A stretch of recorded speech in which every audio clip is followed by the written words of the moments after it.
సత్కర్మ గురించి అడిగాడు నారదుడు, తెలియలా.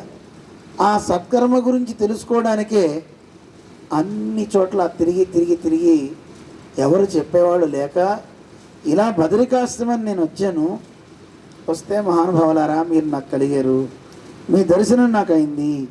మీరు ఎలాంటి వాళ్ళు? సామాన్యులు కారు మీరు. సదా వైకుంఠ నిలయ హరికీర్తన తత్పరా, ఎప్పుడు హరికీర్తనలే చేస్తూ ఉండేయండి గొప్ప మహనీయులు మీరు. అదే కాదు, మీరు ఎప్పుడు 5 ఏళ్ల వయస్సులోనే ఉంటారు. జరాయుష్మాన్న బాధతే, ముసలితనం మిమ్మల్ని బాధించదు. ఎందుకు బాధించదో రహస్యం చెప్పాడు ఈయన నారదుడు. ఎప్పుడు ఈ సనక సనందనాథులు ఒక మంత్రాన్ని జపిస్తారట. ఎప్పుడు ఎవరైతే ఆ మంత్రాన్ని జపిస్తారో వాడికి ముసలితనం రాదటండి. ఏమిటది? హరిశరణం హరిశరణం. ఏమనాలి? గత సంవత్సరం అందరికీ చెప్పాము. ఎప్పుడు ఆయన అదే అనుకుంటారట ఈ సనక సనందనాథులు. హరిశరణం అని అనుకుంటారు మీరు. హరిశరణమేవం హి నిత్యం ఏషాం ముఖేషు చ ముఖే వచః. మీ నోటి నుంచి ఎప్పుడు హరిశరణం అని వస్తుంది. అందుకే యుష్మాన్ జరా న బాధతే, మిమ్మల్ని ముసలితనం అనేది బాధించదు అని నారదుడు చెప్పాడు. నాకు ఇలా జరిగింది, సత్కర్మ అంటే ఏమిటో నాకు తెలియచేయండి, ఆకాశవాణి తెలియజేసింది అన్నాడు. అప్పుడు వాళ్ళు నవ్వి, నాయన సత్కర్మ అంటే ఏమిటో కదయా, అసలు కర్మ అంటే యజ్ఞం అని అర్థం. యజ్ఞాలు 3 రకాలు ఉన్నాయి.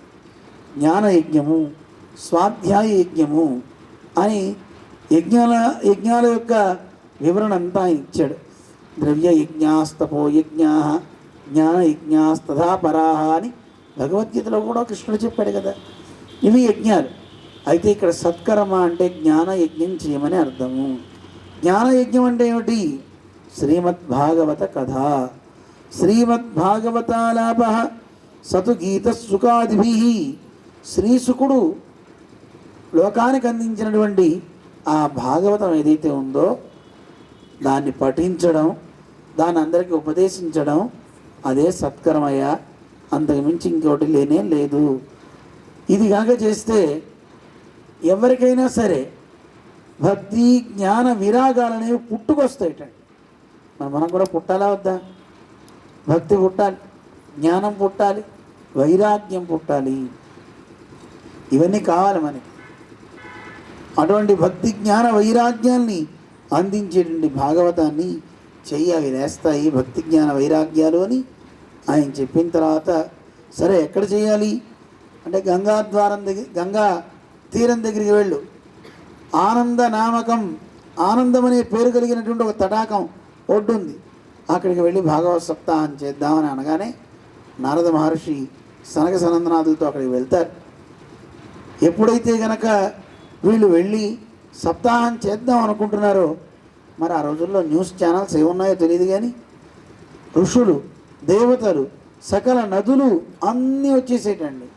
సకల నదులు ఎలా వచ్చాయి? మనుష్య రూపధారులై అందరూ వచ్చేట. దేవతలు కూడా మనుష్య రూపధారులై వచ్చేట. భాగవతాన్ని వినాలనేటువంటి కోరిక అంత బలీయమైనదటండి దేవతలకు కూడా.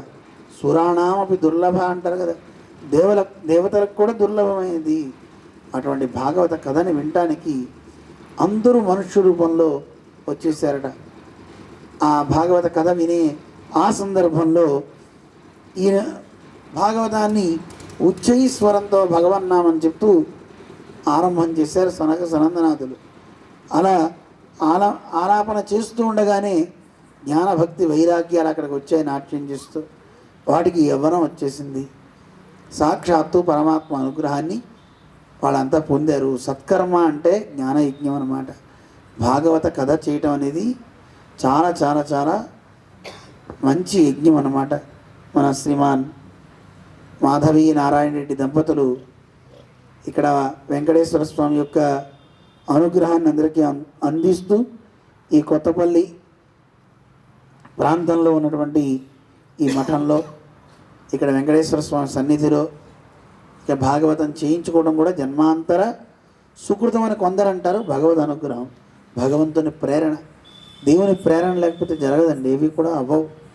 అలాంటి మంచి కార్యక్రమాన్ని ఇక్కడ ఏర్పాటు చేసుకున్నారు. అయితే సనక సనందనాథులకు ఇంకో మాట చెప్పారు. ఈ భాగవతం ఎంత గొప్పదో చెప్తా వినండి. భాగవతం అసలు మొట్టమొదట చేసినటువంటి సప్తాహం గురించి చెప్తాడు ఆయన. గోకర్ణోపాఖ్యానం అని చాలా అద్భుతమైన కథ. అయితే ఆత్మదేవుడు అని ఒక మహానుభావుడు ఉన్నాడు. సకల వేదాలన్నీ చదివాడు. ఆయన భార్య దుందులి చాలా గృహకార్యాలన్నీ చేసుకుంటుంది. ఎన్నో శాస్త్రాలు చదివినా ఆయనకి సంతానం లేదు. విచిత్రం ఏమిటంటే ఆయన చేత్తో చెట్టు నాటితే చెట్టుకి ఫలం రాదట. ఆయన ఇంట్లో పెంచుకునే గోవులకి సంతానం లేదట.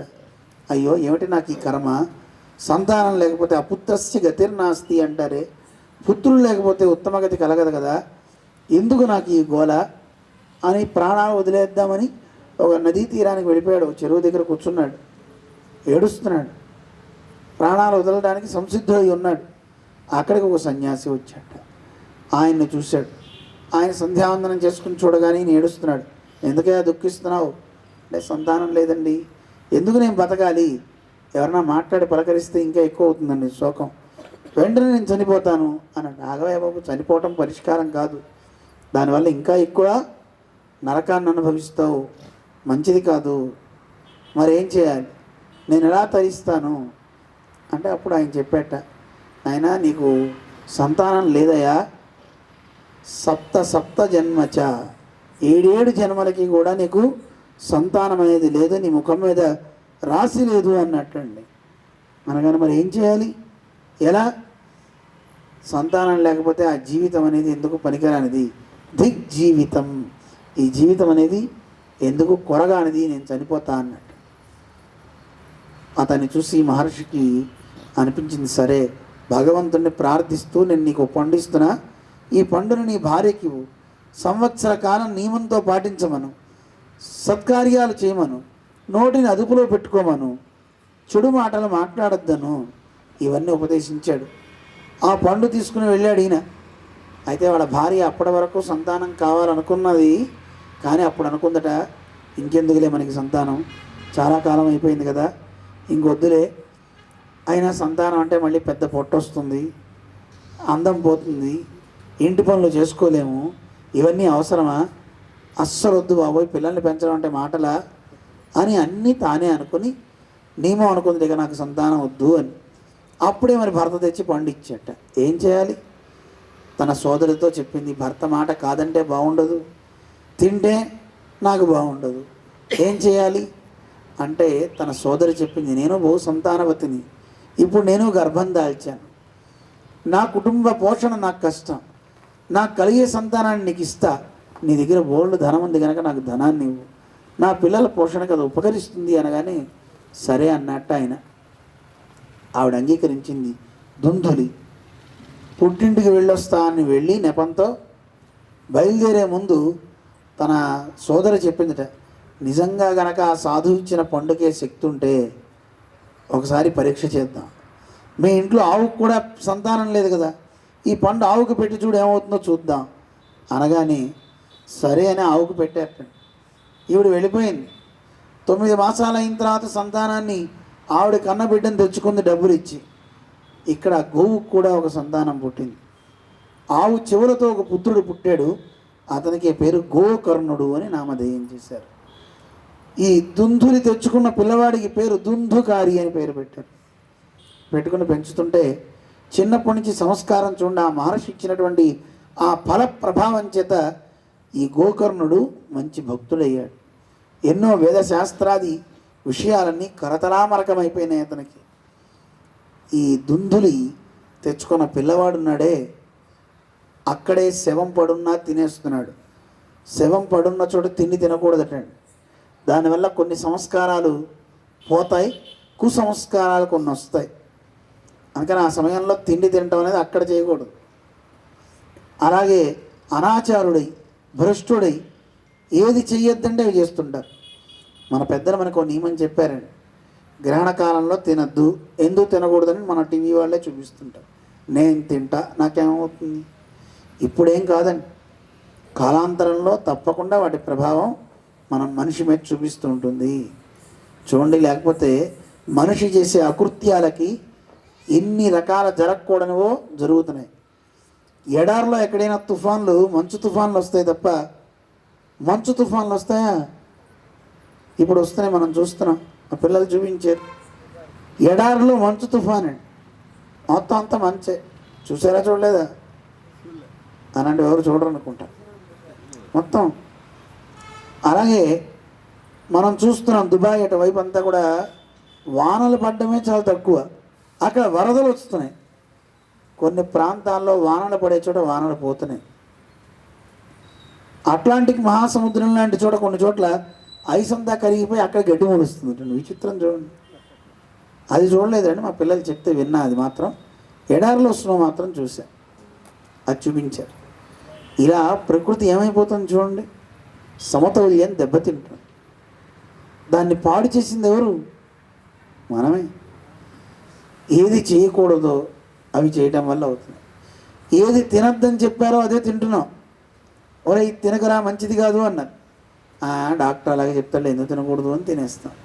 మళ్ళీ డాక్టర్ దగ్గరికి వెళ్తే ఒక పొడుగు పొడుస్తారు ఆయన, ఒక సూది ఇంజక్షను 4 మాత్రలు ఇస్తే కుయ్యో ముర్రో అని మళ్ళీ వేసుకుంటూ తింటూ కూర్చోవాలి. ఏది చెయ్యొద్దని చెప్పారో అవి మానాలి. అవి మానినప్పుడే మనిషికి మంచిదన్నమాట. అందువల్ల చూడండి, సత్కర్మ చేయడం లేదు, దురాచారుడై ఉన్నాడు ఆ దుందుకారి. అందువల్ల తండ్రి చూశాట, అయ్యయ్యో ఏమిటి ఇలా అయిపోయింది, కొడుకు చూస్తే పెద్దవాడైపోయాడు కానీ పాడైపోయాడే, పాడు పనులు చేస్తున్నాడే, తల్లిని తండ్రిని చితకబాది మరీ డబ్బులు తీసుకుని వెళ్తున్నాడు, విలాసాలు విందులు వీడితో గడుపుతున్నాడు. అప్పుడు గోకర్ణుడు తీర్థయాత్రలకు బయలుదేరుతూ తండ్రికి ఉపదేశిస్తాడు, నాన్న నీకు ఒక విషయం చెప్తా విను, ధర్మం భజస్వ సతతం, నాన్న ధర్మాన్ని భజించు. ధర్మం అంటే ఎవరు? కృష్ణం ధర్మం సనాతనం. ఆ కృష్ణుడే ధర్మం అంటే. ఆ భగవంతుడిని నువ్వు పట్టుకో, ఆయన్ని భజించు. త్యజ లోక ధర్మాన్, ఈ లోకంలో ఉండే ధర్మాలన్నింటినీ వదిలిపెట్టు. వాడు తండ్రి తాత ఇవన్నీ వదిలిపెట్టే. ఎందుకు ఈ బాంధవ్యాలు, ఈ సుఖాలు? ఇవి సుఖాలా? కాదు, నరక తుల్యాలు. వాటిని వదిలిపెట్టి ధర్మం భజస్వ, భగవంతుడిని ఆశ్రయించు, ఆయన్నే పట్టుకో. సేవస్వ సాధు పురుషాన్, సాధు పుంగవులు, మహనీయులు, భక్తులు ఎవరుంటారో వాళ్ళని సేవించుకో.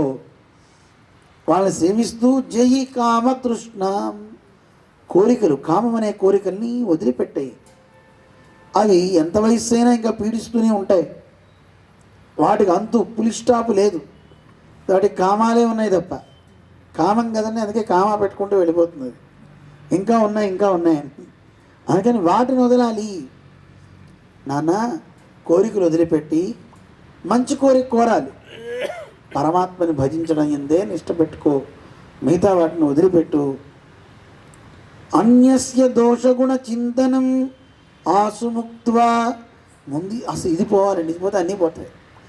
ఎదుటివాడిని కనపడితే వాడిలో ఉన్న దోషాలన్నీ లెక్క కడతాం, వాడు ఇలాంటి వాడు అలాంటి వాడని. అసలు ముందు అది పోవాలండి. పోవడం చాలా కష్టమే. ఎదుటి వాళ్ళలో గుణాలు చెప్పడం మనిషికి రావాలి. మన పెద్దలు చెప్తూ ఉంటారు, జీఆర్ స్వామి ఎప్పుడు, ద్రోణాచార్యుల వారు ధర్మరాజుకి దుర్యోధనుడికి ఇద్దరికి 2 వైట్ పుస్తకాలు పెన్నులు ఇచ్చి సర్వే చేయమన్నట్ట. ఎలక్షన్ సర్వే కాదు. లోకంలో మంచి వాళ్ళు ఎవరున్నారో చూసిరారా అని దుర్యోధనుడికి చెప్పాట. చెడ్డవాళ్ళు ఎవరున్నారో నువ్వు చూసి రాసుకురా అని ధర్మరాజు గారికి చెప్పాట. ఇద్దరు వెళ్ళారు, ఇద్దరు ఖాళీ పుస్తకాలే తెచ్చారట. గురువుగారు చూశారు, ఏమిట్రా ఖాళీ పుస్తకాలు తెచ్చావు? దుర్యోధను అడిగట, ఎరా మంచి వాళ్ళు ఎవరో లిస్ట్ రాయమన్నా ఏం రాయలేదే. ఏమండి ఏమిటండి ఈ లోకం, ఎక్కడ చూసినా వెధవలే కనపడుతున్నారు, మంచివాడు ఒక్కడూ లేడండి అన్నట్ట వాడు దుర్యోధనుడు. ధర్మరాజు గారిని అడిగారు, ఏమయ్యా చెడ్డవాళ్ళని రాయమంటే నువ్వు ఒక్కటి రాయలేదు, ఎవరిని చూసినా ఏదో రకమైన మంచి ఒక్కొక్కళ్ళలో కనపడుతూనే ఉందండి, నాకు చెడ్డదనం అనేది ఏం కనపడట్లేదు అన్నాడు. దేన్ని బట్టి తెలిసిందండి? దృష్టి. ఎతో దృష్టి అంటారు. వాడి దృష్టి ఎలా ఉందో దాన్ని బట్టే అవతల పక్క కార్యం కూడా ఉంటుంది. అందుకే యాదృశి భావనాయత్ర సిద్ధిర్భవతి తాదృశి అంటారు. నీలో మంచి భావన ఒక వ్యక్తి మీద పెట్టుకుంటే ఆ భావన వాడి దగ్గర నుంచి అలాగే మంచిగా వస్తుంది. మంచిదాని ఎందు కూడా చెడ్డ బుద్ధి ఉందనుకోండి, ఫలం కూడా మనకు అలాగే వస్తుంది. ఇప్పుడు గంగా నదిలో స్నానానికి వెళ్ళాం, శవాలు వెళ్తున్నాయి అనుకోండి, అందరూ వదులుతున్నారు, చిచ్చి చిచ్చి అనుకుంటూ మునిగితే చిచ్చి చిచ్చి అని నీకు వస్తుంది. అబ్బా, సాక్షాత్తు విష్ణు పాదోద్భవీం గంగాం అంటూ మునిగావా, ఆ విష్ణు పాదోద్భవైనటువంటి ఆ గంగ నామస్మరణ చేస్తేనే పునీతం అవుతామే, మునిగితే ఏమవుతాం ఆలోచించండి. పునీతం చేయదా? అంత గొప్పదండి. అందుకని భావన మంచిది ఉండాలి. మనకి ఆ భావన మంచిగా లేకపోతే మనిషి పాడైపోతుంటాడు. అందుకని నాన్న, ఎదుటి వ్యక్తుల విషయాల్లో నువ్వు దోషాల్ని ఎంచకు.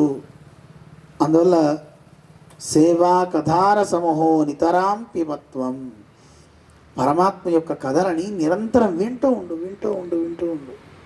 దీనికి కాలక్షేపం అని పేరు. కాలుడు అంటే యముడు, క్షేపం అంటే నెట్టి వేయటం అని చెప్పగానే తండ్రి విన్నాడమ్మా, నాకు మంచి ఉపదేశం చేసేవరా నాన్న. భార్యని పిలిచాడు, ఏమేమి వస్తావా అని. అమ్మో, అబ్బాయిని వదిలేసి ఏం రాను, అప్పటికే తన్నులు తింటూ డబ్బులు ఇస్తూ తన్నులు తింటుందండి. వాడు కొడుకు కూడా కాదు పాపం, ఇంకా వాడికి తెలియదు. ఆ ఆత్మదేవుడు వదిలేసి వెళ్ళాడు, కానీ ఇప్పుడు వదలలేకపోయాడు. అలా ప్రేమలు ఎక్కువ పెంచుకొని తన్నులు తిని డబ్బులు ఇచ్చి ఆవిడే మృత్యు ముఖాన పడింది.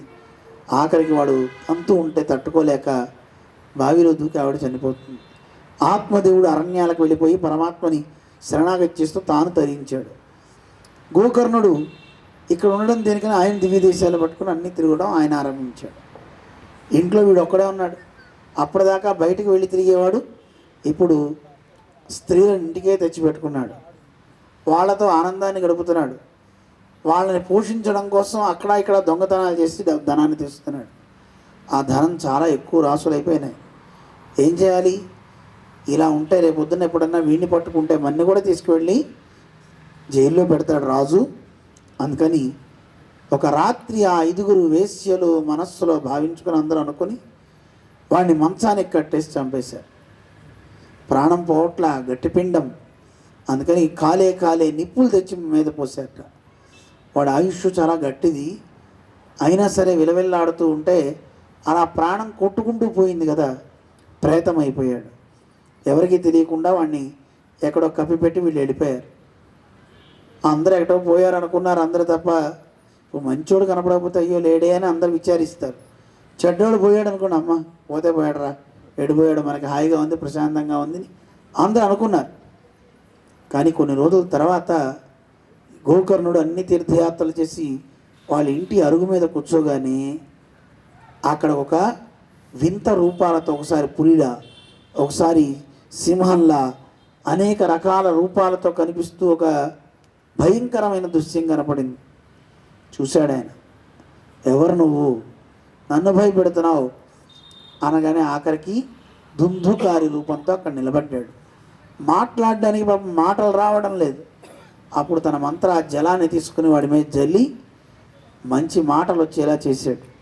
జరిగిన వృత్తాంతమంతా చెప్పాడు గోకర్ణుడు. సరే, గోకర్ణుడు విన్నాడు దుందుకారి చెప్పినవన్నీ. ఏం చేయాలి ఇప్పుడు? నీకున్న ప్రేతత్వం పోవాలి. వాడు ప్రేతంగా ఉండలేకపోతున్నాడు. ఒక మనిషి ఆత్మహత్య చేసుకోవడం తేలిక, కానీ ఆత్మహత్య చేసుకున్నాక ఎంతకాలం జీవించాలో అంతకాలం వాడు ప్రేతంలా ఉంటాడు. మరి అదే సమయంలో వాడికి ఆకలి, దప్పిక అన్నీ ఉంటాయి కదా, ఎలా వాటిని తీర్చుకోవాలి? వల్ల కావడంలా. అప్పుడు ఎవరినో పట్టాలి, ఏదో చేయాలి అనిపిస్తూ ఉంటుంది.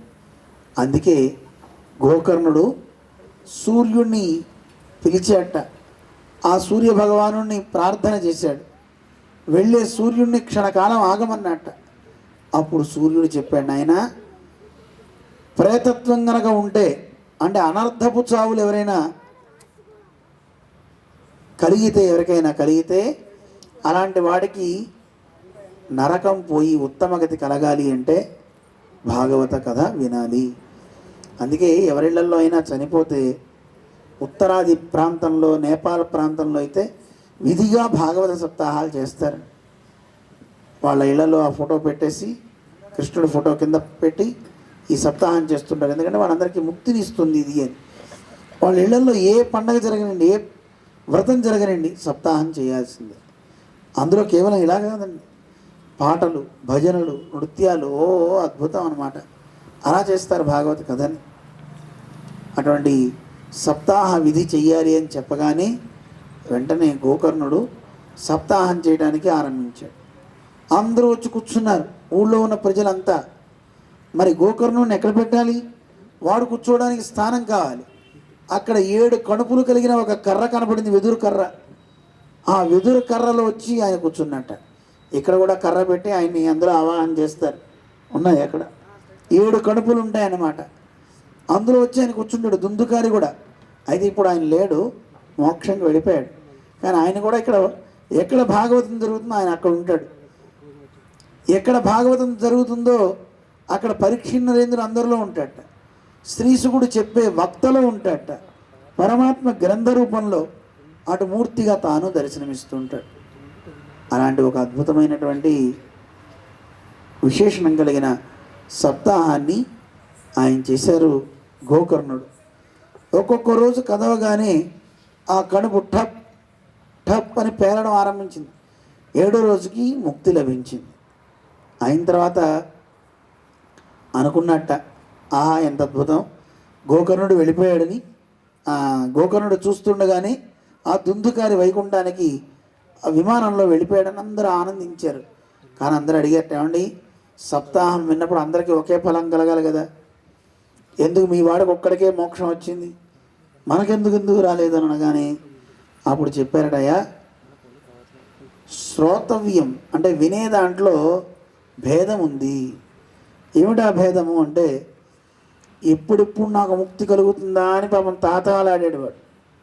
ఇప్పుడు చూడండి, ఇంతమంది ఇక్కడ కూర్చున్నారు, వెనకాతల ప్రసాదాలు చేసి పెట్టారు. మీలో ఎవరికైనా బాగా ఆకలేసేస్తుంది అనుకోండి, ఆగుతారా ఒక్క నిమిషం? కూర్చోబెట్టినా కాదు, తాళ్ళతో కట్టేసిన తెంపుకుని మరీ వెళ్ళిపోతారు. నాకు వద్దు, నేను పోవాలని వెళ్ళిపోతారు, ఆకలి. అలాగే కూర్చున్న దాంట్లో ఏదైనా కింద ముళ్ళు గుచ్చుకుంటున్నాయి అనుకోండి, కూర్చుంటారు ఎవరైనా తక్కువ లేచిపోతారు. ఆ స్థితి ఉన్నవాడికి తెలుస్తుంది తప్ప ఆ స్థితి లేనివాడికి ఏం తెలుస్తుందండి? ఆ భావన కావాలి, నేను బాగుపడాలి, నేను తినాలి, నేను ముక్తిని పొందాలి, ఏదో ఒక ఆతృత. ఆ ఆతృత ఉన్నవాడు అది పొందేదాకా ఖాళీగా ఉండడండి. ఆ ఆతృత అందరికీ లేదు, ఒక్క దుందుకారికి మాత్రమే ఉంది. అందుకే వచ్చిందండి అంటే, అయితే సరే మేము కూడా నిజంగా తరిస్తాం, మేము కూడా వైకుంఠానికి వెళ్తాం, మాకు మళ్ళీ చెప్పండి, మేము వింటాం, శ్రద్ధగా వింటాం అనగానే మళ్ళీ సప్తాహం చేస్తే శ్రద్ధగా విన్నట్లని అందరూ. గోకర్ణుడు చేసినటువంటి సప్తాహానికి వైకుంఠం నుంచి విమానాలు వచ్చి అందరూ ఆ విమానాలు ఎక్కి వెళ్ళిపోయారండి వైకుంఠానికి. అంత గొప్ప కథ భాగవతం. ఉపన్యాసం చెప్తుంటే ఒకళ్ళు అడిగారు, పైన టెంట్లు తీసేద్దామా అని. ఎందుకురా, విమానాలు అన్న దిగుతాయేమోనండి అని. అంటే దిగితే ఎక్కేద్దామని. చూసారండి వాడికి ఎంత గొప్ప నిశ్చయ జ్ఞానము. ఇంకోటి అన్నట్టయితే స్లాబ్లు వేద్దామండి అన్నాడు. దేనికిరా, విమానాలు వస్తే కనపడకుండా ఉండాలి. ఎందుకురా అంటే, ఇప్పుడే వైకుంఠం ఎందుకండి, ఇంట్లో బోల్డ్ పనులు ఉన్నాయి, టీవీ ఎవడు చూస్తాడు, ఏదో వారం రోజులు చూద్దామని వచ్చాం కానీ శాశ్వతంగా తీసుకెళ్ళి అక్కడ కూర్చోబెడతా అంటే ఎవడొస్తాడండి? ఎంతమందికి కావాలండి వైకుంఠం చెప్పండి? ఇప్పటికిప్పుడు రెడీనా? ఎవడు రెడీ ఉన్నాడు? మా పిల్లవాడే ఒకడు అన్నాడు ఇందాక, సోమవారం మీరు సప్తాహానికి వెళ్ళండి అన్నాడు. నువ్వేం చేస్తావురా? మ్యాచ్ చూస్తుందండి రేపటి నుంచి అన్నాడు వాడు. వాడికి మ్యాచ్ మీద పిచ్చి. చూసారా, ఒక్కొక్క మనిషికి ఒక్కొక్కటి ఉంటుందండి. ముక్తి అందరికీ కావాలని వెంటనే వెళ్ళిపోవాలని అనిపించదు. అటువంటి ముక్తిని ఇచ్చేటటువంటి ఒక అద్భుతమైనటువంటి గ్రంథం భాగవతం. భాగవతం వినాలి అనుకుంటే చాలండి. సద్యో హృద్యవరుధ్యతేత్ర కృతిభి శుశ్రూషుభి తత్క్షణాత్. వినాలి అనే కోరికుంటేనే శ్రీకృష్ణ పరమాత్మ వాడి కర్ణ రంధ్రాల నుంచి హృదయ గుహలో వచ్చి కూర్చుంటేటండి. అంత గొప్ప కథ శ్రీమద్ భాగవతం. అలాంటి భాగవత కథని ఎప్పుడెప్పుడు చేయొచ్చు అని సప్తాహ విధానం గురించి చెప్తారు. అయితే సప్తాహం చేసేటప్పుడు తిండి తినకుండా, నీరు త్రాగకుండా పరీక్ష నరేంద్రుల్లా కూర్చోవాలా? అందుకే చెప్తారు సనక సనందనాథు, మా మేం చెప్పేదాన్ని బట్టి అయితే భోజనంతో వరం మన్యే, భోజనం చేసి చక్కగా కూర్చోవచ్చు. అలానే మరి పీకల దాకా తింటే భాగవతం ఎక్కదు, నిద్ర బాగా ఎక్కుతుంది, మొత్తం ఎక్కుతుంది తప్ప భాగవతం ఒక్క అక్షరం కూడా వాడికి ఎక్కదు. తీసుకోండి, అల్పంగా కొంచెం ప్రసాదం తీసుకోండి. ఎందుకంటే అసలు తినకుండా చేస్తే కథాశ్రవణం చేయటం కష్టం, వక్త చెప్పడము కష్టం. అందువల్ల కొంత ఆహారం ఉండాలి. అలానే ఎక్కువగా ఉండడం కూడా మంచిది కాదు. భాద్రపద మాసం, కార్తీకం, ఇలా కొన్ని మాసాలు మనకి తెలియజేశారు. ఈ మాసాల్లో సప్తాహం చేసుకోవచ్చు. సప్తాహం చేసుకుంటే నియమాలు ఏమిటి ఇవన్నీ చెప్పారనుకోండి. ఇలా సప్తాహ విధానాన్ని మొత్తాన్ని మనకి తెలియజేసి, ఇలా సప్తాహం చేసే ప్రదేశానికి సాక్షాత్తు శ్రీ మహావిష్ణువే వచ్చి అనుగ్రహిస్తాడు. అలా సప్తాహం చేసినప్పుడు అండి మహావిష్ణువు వచ్చేట గోకర్ణుడు చేసినప్పుడు వస్తే ఏం వరం కావాలి అని అడిగితే వాళ్ళు చెప్పారట, అయ్యా మాకు ఏ వరం వద్దు, ఎక్కడ భాగవత సప్తాహం జరిగినా అక్కడ నువ్వు రావాలి, నువ్వు వచ్చి దర్శనాన్ని ఇవ్వాలి, అందరినీ అనుగ్రహించాలి అని కోరేటండి. తథాస్తు అన్నట్టండి. అందువల్ల భాగవత సప్తాహం అంటే భక్తితో భగవన్నామాన్ని అనుసంధానం చేస్తూ, నృత్యం చేస్తూ, ఆ కథనాన్ని చక్కగా శ్రవణం చేస్తూ, ఆనందంతో తన్మయత్వంతో. ఇల్లు గుర్తు రాకూడదండి, రెండు గుర్తు రాకూడదు. చెప్పంటారా? దేహము గేహము ఏమేంటివి? గట్టిగా చెప్పండి. ఏమిటి దేహము గేహం అంటే? దేహం అంటే శరీరం గుర్తు రాకూడదు, గేహం అంటే ఇల్లు, కొంప కూడా గుర్తు రాకూడదు. అంత గుర్తు రాకుండా ఉండేంత నిమగ్నం అయిపోవాలట ఆ కథా రసాన్ని పానం చేస్తూ. ఓ ఇంత గొప్పదా, ఇంత గొప్పదా అని. అంతే తప్ప మాట్లాడితే టైం చూసుకున్నాము అయిపోతుంది, ఇంకా ఆపలేదు, ఇంకా ఆపలేదు అనుకోకూడదట. నేనైతే సమయానికి ఆపు చేస్తాను. ఇక భాగవత కథలో మొదటి శ్లోకం ఒకసారి మేము చదువుతాం, అందరం శ్రవణం చేద్దాం. జన్మాద్యస్య యతోన్వయాత్ ఇతరతశ్చార్థేష్వభిజ్ఞస్వరాట్ తేనే బ్రహ్మహృదాయాధికవయే ముహ్యంది యత్సూరయః తేజోవారి మృదాం యథా వినిమయో యత్ర త్రిసర్గో మృషా ధామ్నా స్వేన సదా నిరస్తకుహకం సత్యం పరం ధీమహి. పరమాత్మకి సత్యం అని పేరు. అలాంటి పరుడైన ఆ సత్య నామధేయంతో ఉన్నటువంటి ఆ స్వామిని స్తుతిస్తున్నాను, నమస్కరిస్తున్నాను అని ఇందులో ప్రార్థన చేశారు మొదటి శ్లోకంలో. ఎలాంటి వాడు ఆయన? ఈ భాగవత కథ మొత్తం ఈ ఒక్క శ్లోకంలో ఉండిపోయిందండి. ఈ ఒక్క శ్లోకం వివరణ చేస్తే చాలు, భాగవతం మొత్తం అంతా విన్నంత ఫలం అన్నమాట. మరి ఒక్క శ్లోకమే వివరణ చేస్తూ వెళ్దామా? వారం రోజులు లేదా మిగతామని తెలుసుకుందామా? అప్పుడు కుర్చీలన్నీ ఖాళీ అయిపోతాయి. ఎన్నో అర్థాలు చెప్పారు. ఉపనిషత్ సారం భాగవతం. ఎలాగో తెలుసునండి. యతో వా ఇమాని భూతాని జాయంతే, ఎవరి వల్ల ఈ లోకాలన్నీ పుడుతున్నాయో, ఎవరి వల్ల ఉంటున్నాయో, ఎవరి వల్ల లయిస్తున్నాయో ఆయనకే బ్రహ్మ అని పేరు. తద్విజిజ్ఞాసస్వ, వాడి గురించి జిజ్ఞాస చేయండి అని మనకి ఆ పరమాత్మ గురించి చెప్పే వేదాలన్నీ.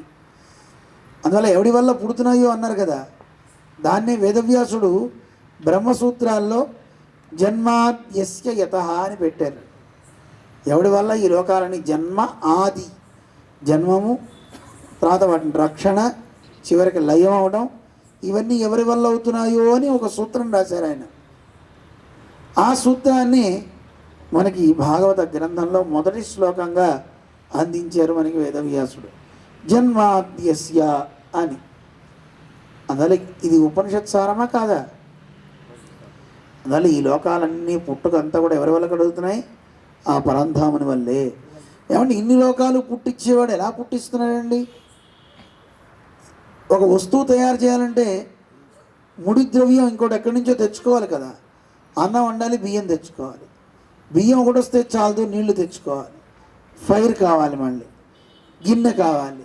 ఇన్ని ఉంటే తప్ప అన్నం తయారవటం లేదే. ఏమండి? అందువల్ల ఇంత సృష్టి చేయడానికి ఆయన ఎక్కడి నుంచి ముడి సరుకు తెచ్చాడు, అలాగే ఎవరు ఆయనకి సహకారం చేశారు అంటే ఎవరు లేరండి. నిమిత్త కారణం తానే. 3 కారణాలు ఉన్నాయండి.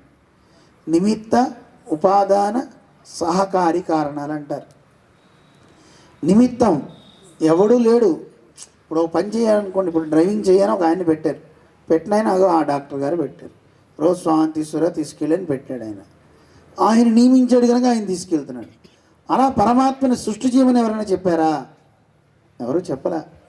మరి ఎలా చేశాడండి? తదైక్షత, సంకల్ప మాత్రంతో ఆయన సృష్టి చేసేస్తున్నాడు. అందువల్ల ఆయన అన్నీ అలా చేసేస్తాడండి. అందులో నిమిత్తం తానే, ఓనర్ ఎవరు లేరు, ఆయనే. మరి ముడిసరికి ఎక్కడి నుంచి తెచ్చాడండి? మట్టి, నీళ్లు వీటన్నిటిని ఎక్కడి నుంచి తెచ్చాడు? ఎక్కడి నుంచి తనలోంచే తీశాడు. చేతనాలు అంటారు. ఈ సృష్టి మొత్తాన్ని 2 భాగాలు చేసుకోవచ్చు. ఇప్పుడు చూడండి, ఈ సృష్టిలో ఎన్ని ఉన్నాయి అంటే ఎన్ని చెప్తారు? కరీంనగర్ ఉందండి, కరీంనగర్లో ఎన్నో పేటలు ఉన్నాయండి, పేటల్లో ఎన్నో మేడలు ఉన్నాయండి, గుడిసెలు ఉన్నాయండి, ఇలా చెప్తారా? 2 రకాలుగా చెప్పేశారు మనకి వేదాంత శాస్త్రం. ప్రాణం ఉన్నవి, ప్రాణం లేనివి, 2 రకాలు. అవునా కాదా? చేతనం, అచేతనం అని 2గా చెప్పేశారు. ఈ రెండింటినీ నియమనం చేస్తాడు ఈయన. అవి ఎక్కడుంటాయి? ఈయనతో ఎప్పుడూ వదలకుండా ఆయన శరీరమే చేతనాలు. ఈ చేతనాల్ని శరీరంగా కలిగి ఉన్నాడు. ప్రాణం ఉన్న వాటిని, ప్రాణం లేని వాటిని తను శరీరంగా కలిగి ఉంటాడు పరమాత్మ. వాటిని తన సంకల్పంతో తీసి సృష్టి చేశాడట పరమాత్మ. అది అన్వయము అంటారు. అలా ఆయన పరమాత్మ సృష్టి మొత్తం చేసేసాడు. బాగుందండి, సృష్టి చేశాడు. మరి ఇంత సృష్టి చేయాలంటే ఆయనకి నాలెడ్జ్ కావాలి కదా. ఎక్కడ చదువుకున్నాడండి అంటే ఇవన్నీ తెలుసునా అంటే అభిజ్ఞ, అన్నీ తెలిసినవాడండి ఆయన. సర్వజ్ఞ సర్వవిత్ అని వేదం చెప్తాం. సమస్తం తెలుసు. సకల ప్రాణికోటి ఒక క్షణకాలంలో వాడి మనస్సుల్లో ఏమనుకుంటున్నాయో కూడా చెప్పగలడు. ఇంత గొప్పతనం ఆయనలో ఉంది. అభిజ్ఞ అన్న. మరి ఇంత జ్ఞానం ఉంది కదా, ఇది ఎవరైనా చెప్తే వచ్చిందా లేదా ఆయనకి సొంతగానే ఉందా? ఆయనకి పైన ఎవడూ లేడండి. స్వరాట్, ఆయన సర్వస్వతంత్రుడు. ఆయనంతటా ఆయనే ప్రకాశిస్తూ ఉంటాడు తప్ప ఆయనకి ఇంకోటి ప్రకాశం ఇచ్చేవాడు ఎవడు లేడు. ఉన్నారా? లేరని చెప్తాను మనకి. అటువంటి ఆయన మరి విజ్ఞానాన్ని లోకానికి పంచమని, లోకాన్ని సృజించమని ఆయనే బ్రహ్మగారికి వేదాన్ని ఇచ్చాడు. తేనే బ్రహ్మ హృదయ ఆది కవయే. ఆది కవి అని బ్రహ్మగారికి పేరు. ఆ ఆది కవిగా ఉన్నటువంటి ఆ బ్రహ్మగారికి వేదాలు ఇచ్చి ఇంకో నువ్వు సృష్టి చెయ్యని చెప్పేటండి. వేదం అనేది చాలా గొప్పదండి. ఆ విజ్ఞానం ఉంటేనే దేన్నైనా సృజించగలుగుతాం. అటువంటి ఆ విజ్ఞానం మొత్తం బ్రహ్మగారికి ఇచ్చేట. అయితే ఆ పరంధాముడు గురించి వేదాలు చెప్పాయి. కానీ ఎంత గొప్ప జ్ఞానం కలిగిన వాడైనా సరే ఆ పరమాత్మను తెలుసుకోలేకపోతున్నాడు. ముఖ్యంతి యత్ సూరయ. పెద్ద పెద్ద వాళ్ళు కూడా ఆ పరమాత్మ గురించి తెలుసుకోవడం చాలా కష్టమే, ఎవరి తరం కానే కాదు అని చెప్పారు. అలాంటి కపిలుడు ఇలా మొదలైన వాళ్ళు ఎంతోమంది ఉన్నారు. వాళ్ళెవరూ పరమాత్మను తెలుసుకోలేకపోతున్నారు. మరి అలాంటి ఆ పరమాత్మ ఏం చేశాడు? 3టితో ఈ లోకాలన్నీ సృజించాట. ఏమేంటివి? అగ్ని, నీరు, మట్టి. ఈ 3టిని తేజ, వారి, మృద అని 3 పేర్లు పెట్టాడు. తేజస్సు అంటే అగ్ని, వారి నీరు, మృద అంటే మట్టి. ఈ 3టిని తీసుకుని త్రివృత్కరణం అంటారు. ఏమంటారు? కొంచెం బోర్ అనిపించిన మంచి విషయం తెలుసుకో. చక్కగా హుషారుగా పెట్టండి మొహాలు. ఏంటి ఆ 3 చెప్పండి? తేజో, వారి, మృద. అగ్ని, నీరు, మట్టి. ఈ 3టిని కలిపాడు. త్రివృత్కరణము. ఒక కుండ చేయాలంటే మట్టిని నీటిని కలుపుతారు. కలిపిన తర్వాత మళ్ళీ అగ్ని కూడా పెడతారు కదా. పెట్టిన తర్వాత వస్తుందా లేదా కుండ? అలా పరమాత్మ ఈ 3టిని తీసుకుని త్రివృత్కరణం చేశాట. ఆ త్రివృత్కరణం చేసి దాంతో ఈ సృష్టి మొత్తాన్ని తన సంకల్ప మాత్రం చేత చేశాడు. మరి ఈ సృష్టిలో 3 ఉన్నాయటండి. యత్ర త్రిసర్గో మృష. మరి ఇంత సృష్టి చేసినప్పుడు 3 ఉన్నాయి. సత్వరజస్తమో గుణాలనేవి ఉన్నాయి. ఇవి పరమాత్మ దగ్గరికి వెళ్ళి పడతాయా? పట్టవు. ఆయన్ని ఇవి తాకలేవు, మన్ని తాకుతాయి. మనకి సత్వరజస్తమో గుణాలు ఉంటాయి. ఉంటాయా ఉండవా? మీలో ఎంతమందికి తమో గుణం ఉంది? అంటే ఏమిటి తమో గుణం అంటే? నిద్ర, బద్ధకం. మీకెవరికి లేదా? కావాలా వద్దా? నిద్ర బద్ధకాలు ఎంతమందికి కావాలి? రాత్రి అయితే నిద్ర రావాలండి, లేకపోతే శరీరం పాడైపోతుంది. బద్ధకం ఉండాలా వద్దా? బద్ధకం ఎంతమందికి కావాలి? కావాలా? బద్ధకం కనుక లేకపోతే మనిషి పాడైపోతాడండి. దేని దగ్గర? చెడ్డ పని దగ్గర బద్ధకం కావాలి. వాడిని తొనరా, అమ్మో నా వల్ల కాదు అని బద్ధకంతో కూర్చోవాలి. చెడు పని చేయమన్నప్పుడు నా వల్ల కాదని కూర్చోవాలి. అక్కడికి ఎగిరి గంతేసుకుని వెళ్ళిపోతాం. చదవరా, అమ్మో నా వల్ల కాదంట. చదువు దగ్గర వస్తుందండి బద్ధకం, మంచి దగ్గరే వస్తూ ఉంటుంది బద్ధకం. కానీ చెడు దగ్గర బద్ధకం వస్తే వాడు గొప్పవాడు అవుతాడండి. ఎప్పుడు మంచి పనులు చేస్తూనే ఉండాలండి, మంచి పనులు. ఇది మనకి తెలియజేస్తున్నారు. అందువల్ల తమో గుణం అంటే అది నిద్ర, బద్ధకాలు. రజోగుణం అంటే వేగంగా మాట్లాడడం, అడు పరిగెత్తడం, ఇటు పరిగెత్తడం, హుషారు అంటుంటారు చూసారా? కేకలు పెట్టడం, రా పో అని అంటాం. ఇవన్నీ రజోగుణానికి సంబంధించింది. కావాలా వద్దా రజోగుణం? రజోగుణం అంటే స్పీడ్ అండి. ఎంతమందికి కావాలి స్పీడు? మరీ స్పీడ్ ఉంటే యాక్సిడెంట్లు అయిపోతాయి. మంచి స్పీడ్ కావాలంతే, ఓవర్ స్పీడ్ ఉండకూడదు. దాంతోపాటు సత్వగుణం కూడా కావాలా వద్దా? ఎంతమందికి కావాలి సత్వగుణం? మరీ సత్వగుణమే ఉందనుకోండి ఏం చేయలేం, అలా కూర్చుంటాం అంతే. సత్వగుణం అంటే మంచి, అద్భుతమైన మంచి అన్నమాట. ఈ మూడు కలిసి ఉంటాయండి. కలిసి ఉంటేనే మనిషి బాగా పని చేయగలుగుతాడు. అందుకే చూడండి, తెల్లవారుజామున సత్వగుణం ఉంటుంది కనుక లేచి ధ్యానము అవి చేస్తుంటాడు. మధ్యాహ్నం అయ్యే కొంచెం లోడు పడుతూ ఉంటుంది కనుక హుషారుగా పనిచేస్తాడు, అది రజోగుణం. తమో గుణం రాత్రి అవగానే అవుతుంది. ఉపన్యాసం చెప్తూనే ఒక పక్క కొరుగుతుంటారు అందరూ వింటుంటేనే. తమో గుణం చేత నా నిద్ర వచ్చేస్తుంటుంది. ఈ మూడు గుణాలు ఈ ప్రకృతిలో ఉన్న వాళ్ళకు ఉంటాయి తప్ప ఆయన విషయంలో అసత్యము, అవి అంటవు అని అంటారు.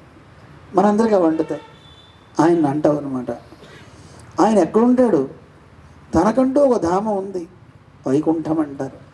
ధామ్నా స్వేన సదా నిరస్త కుహకం. మనందరిలో ఉన్నటువంటి చెడుని, చీకట్లని పారద్రోలేటువంటి పరంధాముడు ఆ స్వామి సత్యం అని పిలుస్తారు. ఆయన అంటారు సత్యం, సత్యం, సత్ తీయం. సత్ అంటే ప్రాణం ఉన్నవి, తీ అంటే ప్రాణం లేనివి. ఈ రెండింటిని కలిపి నిలబెడతాడు కనుక ఆయన యం, సత్యం. సత్యం అంటే పరమాత్మ.